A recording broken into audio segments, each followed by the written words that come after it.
Oke, bismillahirrahmanirrahim. Assalamualaikum warahmatullahi wabarakatuh. Pada kesempatan video kali ini, saya akan menjelaskan tutorial atau cara penggunaan alat ukur listrik osiloskop.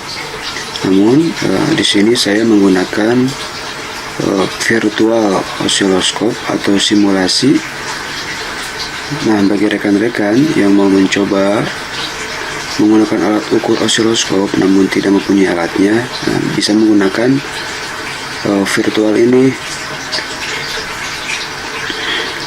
Sebelumnya, perkenalkan, nama saya Ujang Riyad. Saya mahasiswa dari Universitas Nusa Putra Sukabumi, program studi S1 Teknik Elektronika. Baik, sebelum ke cara penggunaan dan bagian-bagian osiloskop, tentunya ada pengertian mengenai osiloskop itu sendiri. Osiloskop yaitu sebuah alat ukur besaran listrik untuk mengetahui bentuk gelombang dari titik ukur yang diukur. Nah, selain untuk mengukur tegangan, juga dapat menampilkan tegangan serta mengetahui bentuk gelombang dari tegangan yang diukur tersebut. Apa contoh kita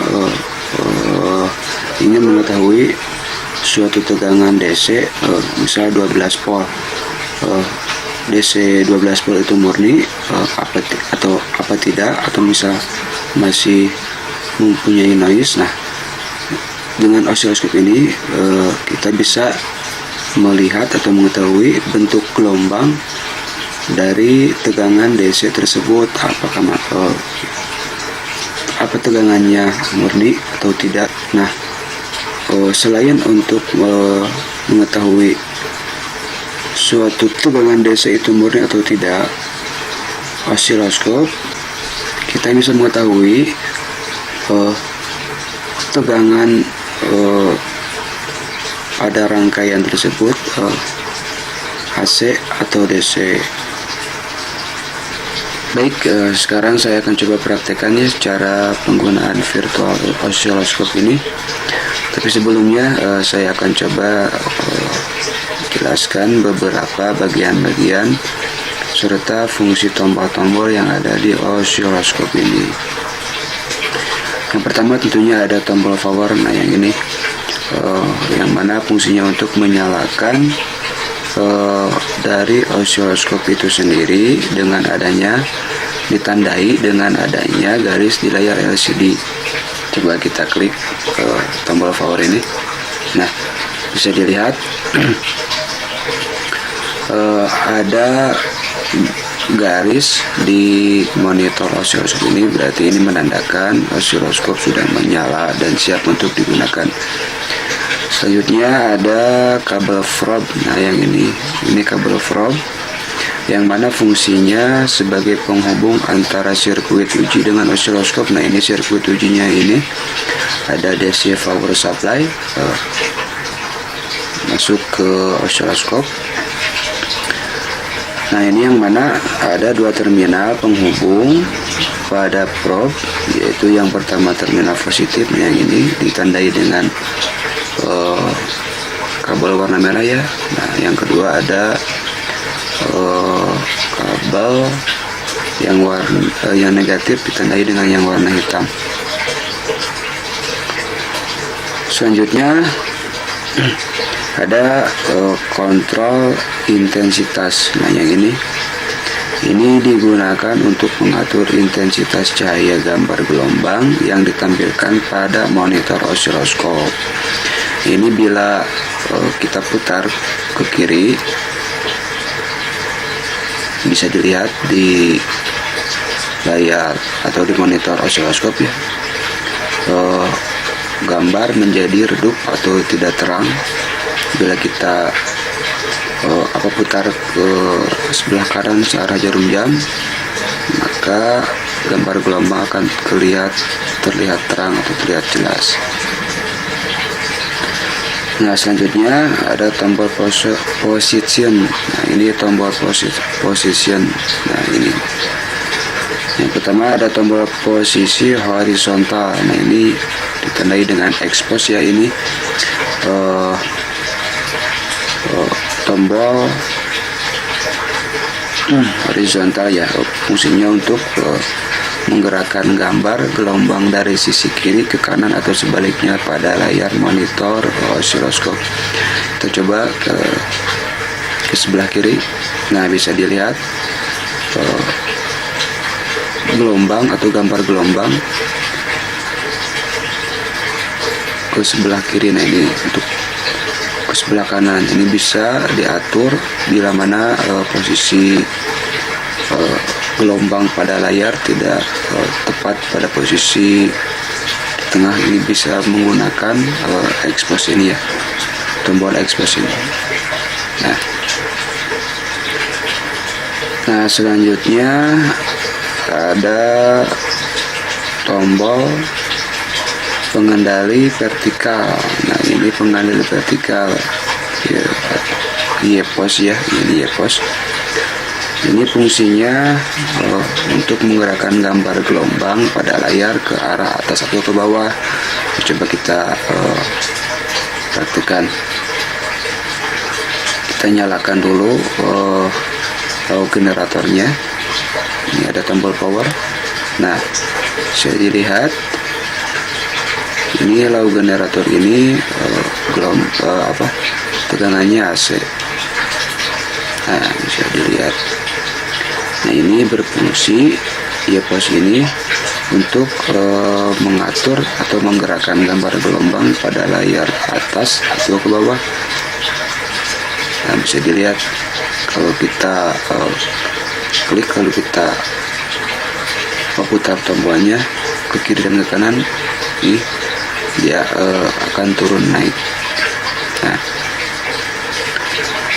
untuk selanjutnya ada tombol vol per dip. Ini tombol vol per dip. Nah, yang ini berfungsi untuk mengatur skala tampilan pada arah vertikal. Nah, misalkan ya, tombol vol per dip ini diputar pada posisi 2 volt per dip. Kita coba putar ke posisi 2 volt. Nah, maka berarti masing-masing divisi atau kotak akan menggambarkan ukuran tegangan 2 volt.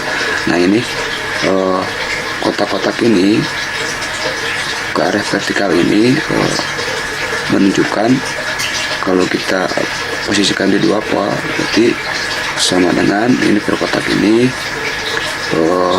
tegangannya 2 volt. Nah, selanjutnya ada tombol time for dive. Nah, yang ini memungkinkan untuk mengatur skala horizontal. Nah, kalau yang ini fungsinya untuk mengatur skala horizontal sebagai contoh ya. Kalau yang ini kan ini untuk mengatur skala vertikal. Yang samping ini yang untuk yang horizontal. Jadi si gelombang ini diatur tampilannya ke horizontal. Kita coba putar ke 5 milisecond. Nah, bisa dilihat. Jadi gelombang makin merapat ya kalau misalkan kita atur ke 5 ms.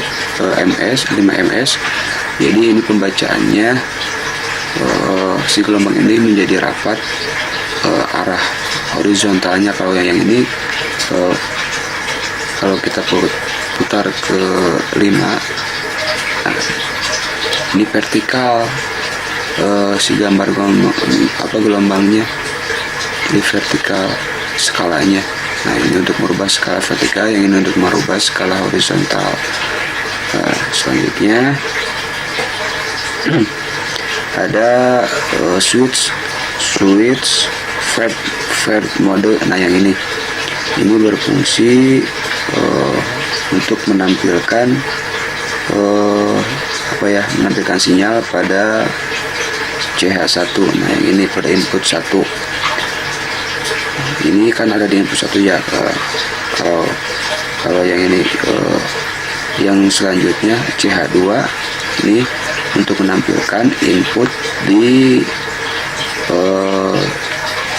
CH yang kedua. Kita coba set. Nah, ini kita nyalakan sirkuit DC power supply-nya. Kita atur tegangannya ke misal 2 volt. Ini untuk mengatur ampere. Bisa dilihat kalau misalkan kita switch ini kita alihkan ke CH2, maka layar osiloskop ini menampilkan input dari CH2 yang CH2 saja. Kalau kita pengen mengetahui gelombang atau input yang masuk ke osiloskop dua-duanya, kita bisa menggeser ke luar. Nah, ini bisa dilihat ya, ini gelombang yang masuk di input 1 atau di CH1. Nah, yang ini gelombang yang masuk di input CH2 ini. Jadi kalau misalkan 2, jadi si osiloskop ini menampilkan input dari kedua sirkuit yang kita uji. Sebetulnya kalau di virtual ini tanpa kita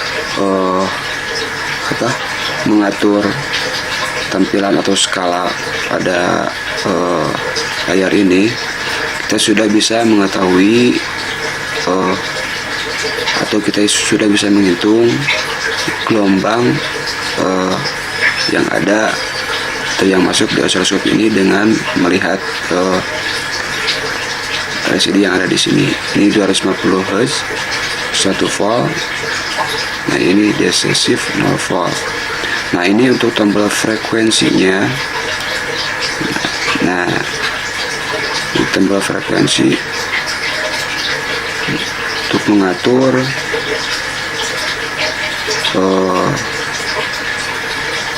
jarak ya mungkin. Nah, ini berapa hertz, jadi kita atur frekuensinya di sini. Nah, ini untuk mengatur